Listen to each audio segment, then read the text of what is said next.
Okay, that's it for our flash of the business news so far this morning. Time now to take a look at what's grabbing headlines here in the French papers. A very good day to you, Florence. Hello, Eve. I imagine taxi strike, it's on all the front covers, is it not? That's right. I had a taxi adventure this morning. Perhaps you did it too. This is, of course, because taxi drivers have decided to continue their strike for another day. Yesterday, of course, we saw roadblocks, train stations, airports blocked. Situations very tense. We saw that footage, vandalism, some scuffles between taxi drivers and other chauffeurs. This is, of course, part of a nationwide strike against Uber. Now, it seems like taxi drivers might have gotten their way because yesterday the Interior Minister Bernard Cazeneuve ordered the police in Paris to install a ban on Uber Pop. This is the front page of Aujourd'hui en France today. Stop. Stop, of course, means stop in English and in French as well. And it's unclear, though, what they're calling to stop, whether it's Uber Pop or this violence that we're seeing in the protests. Or just the strike, so we can all get around easier. Now, taxi drivers have pretty much been drawn more criticism than sympathy with this strike. That's right. It's not uncommon for taxi drivers to strike, it must be said. But for many people, the violence this time has gone too far. And I think there's a cartoon in Le Parisien that sums up what I think a lot of people feel today. You can see a taxi driver with a client in the back saying, "Thank you for your support and continuing to use our taxi services." And the disgruntled client, well, I guess you can't see the cartoon, but I'll describe it to you. The disgruntled client says, "Well, I don't really have a choice because you burned down my car." Now, there's one disgruntled client that's making a lot of noise, and that is... Spotted her tweets, I did. Exactly. This is the cartoon I was telling you about. But if we take a look at another article in Le Parisien, this is, of course, Courtney Love, the American singer. Yesterday, she got caught up in the protests, and as you said, she tweeted her rage. You might have already read them, but they're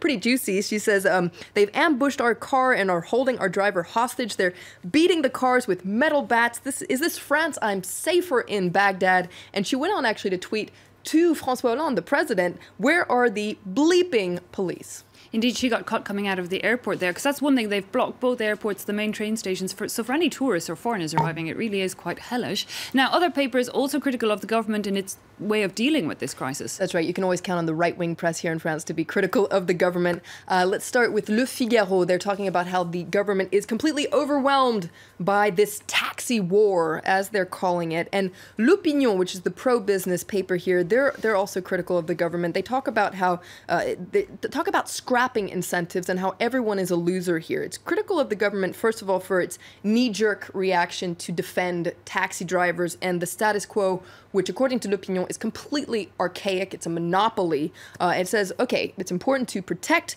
taxi drivers, and it's true that Uber needs to obey the law, but it's also important for the government not to hinder technical progress, innovation, and growth. And open markets. And open markets. But there is, of course, that debate. The taxi drivers have to pay a very steep licensing fee.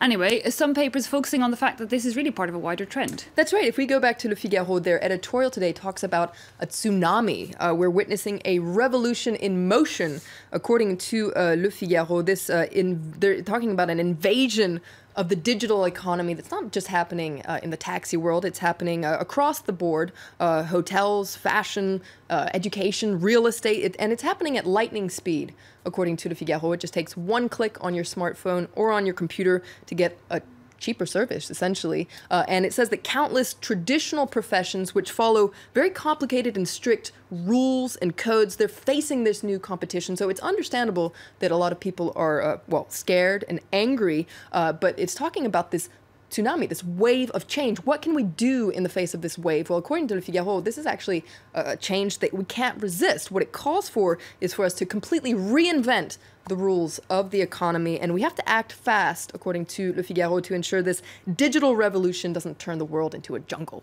Now, one paper has actually coined a term for it already. That's right. This is Libération. If we take a look at their front page, they talk about Uberevolution, which Uberization, I guess you could say. Will you be the next person to be Uberized? Now, what in the world are they talking about? Well, very similarly to Le Figaro, Libération talks about an Uber revolution that's completely shaking up the traditional economy, goes way beyond the taxi war. Essentially, the old economy is being turned on its head by this new technology. And in fact, You see this, they're talking about Uberevolution, the Uberevolution. Now, inside Libération just shows for an example, actually. It takes a family and shows how they use all these new apps every day over a span of 12 hours, 12 applications. It's really interesting. It goes from the little kid who's studying, using apps to study, to the woman who, well, it's gender weirdly, but they talk about coming home and not wanting to cook and using another app to avoid it. But an app that cooks for you. An app that actually gets other people to cook for you. But like any revolution, you have people that embrace change and people who resist change. And Libération also looks at the resistance movement, specifically 4 resistance strategies that are currently being used in the hotel world, which is, of course, facing a lot of competition from the likes of Airbnb, etc. You can see here Libération talks about how the hotel sector is fighting against these new barbarians that use these sharing apps. Well, just to sum up the resistance techniques, either you can go the legal way and sue the competition, or you can actually play by their rules and Uberize yourself. Yeah, adapt, as they say. Okay, lots to read there and lots of juicy material for debates around the table this weekend. France will note that the press review here in France. Thanks indeed for that.